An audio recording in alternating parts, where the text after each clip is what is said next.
নির্বাচনের প্রতিশ্রুতি অনুযায়ী ইমাম মুয়াজ্জিন খতিব সহ বিভিন্ন ধর্মীয় নেতাদের সম্মানী ভাতা দিতে কাজ করছে তারেক রহমানের সরকার। একটি শান্তিপূর্ণ সমাজ, পরিবার, দেশ গঠনে সক্ষম হবে বলে আমরা দৃঢ়ভাবে বিশ্বাস করি। বিষয়টি ইতিবাচক উল্লেখ করে এর ধারাবাহিকতা ধরে রাখার আহ্বান জানালেন সচেতন নাগরিকরা।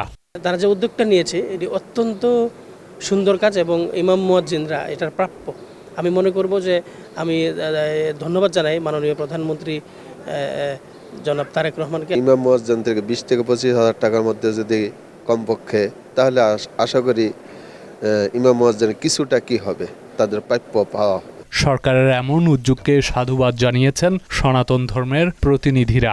সরকারকে ধন্যবাদ জানাই যেন উনি এখন উদ্যোগ নিয়েছেন যেন সুন্দরভাবে সবখানে ইউটিলাইজ করেন। আমাদের যারা পুরোহিত আছেন কিংবা ইমাম সাহেবরা আছেন সবার ক্ষেত্রেই ওনারা হয়তো অনেক পারিবারিকভাবে সচ্ছল থাকে না অনেকেই, সেই জায়গা থেকে যে ওনারা এই ভাতাগুলো পাবে অবশ্যই এটা আমাদের মন্দির বলেন মসজিদ বলেন সব দিক থেকে ইতিবাচক। বৈষম্যহীন সমাজ গঠনে এই কার্যক্রম ইতিবাচক ভূমিকা রাখবে বলে মনে করেন এই খ্রিস্ট ধর্মের প্রতিনিধিরাও।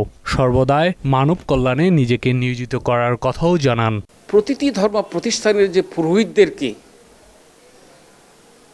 মূল্যায়ন করার যে পদ্ধতি পূর্বে কোনো সরকারের আমলে পরিলক্ষিত হয় নাই, কিন্তু বর্তমান সরকার নিরঙ্কুশ সংখ্যাগরিষ্ঠতা পেয়ে সরকার গঠন করে এই যে টার্গেট বদান্যতা দেখাচ্ছেন, এটা আমি মনে করি অনন্য সাধারণ।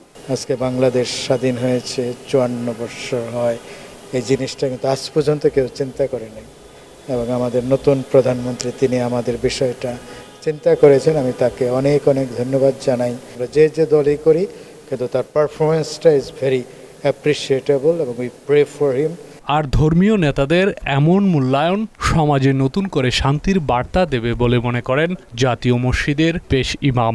ওলামা ইকরাম গণপ্রজাতন্ত্রী বাংলাদেশ সরকারের মাননীয় প্রধানমন্ত্রী জনাব তারেক রহমান সাহেবের শুকরিয়া আদায় করছে, শুকরিয়া জ্ঞাপন করছে এবং তার দীর্ঘ হায়াত এবং নেক হায়াত কামনা করছে। আল্লাহ পাক যেন এই সুন্দর সিদ্ধান্তের কারণে রব্বুল আলামিন তাকে সুন্দরভাবে দেশ পরিচালনা করার তৌফিক দান করুন। আসন্ন ঈদ উল ফিতরের আগেই সরকারের এই কার্যক্রম শুরু করবে বলেও সম্প্রতি এক সংবাদ সম্মেলনে জানান মাহাদি আমিন। মাননীয় প্রধানমন্ত্রীর নির্দেশে একটি সিদ্ধান্ত গৃহীত হয়েছে ইনশাআল্লাহ এই ঈদের আগেই আমরা এটি পর্যায়ক্রমে শুরুর যে প্রস্তুতি সেটি সম্পন্ন করে কিছু কিছু জায়গায় ইনশাআল্লাহ সম্মানিত খতিব সাহেবদের, ইমাম সাহেবদের এবং মুয়াজ্জিন সাহেবদেরকে একটি সম্মানী প্রদান করব ইনশাআল্লাহ। প্রাথমিকভাবে দু একটি এলাকায় এই কার্যক্রম শুরু করলেও পর্যায়ক্রমে তা সারা দেশেই চালু করা হবে বলেও জানান তিনি।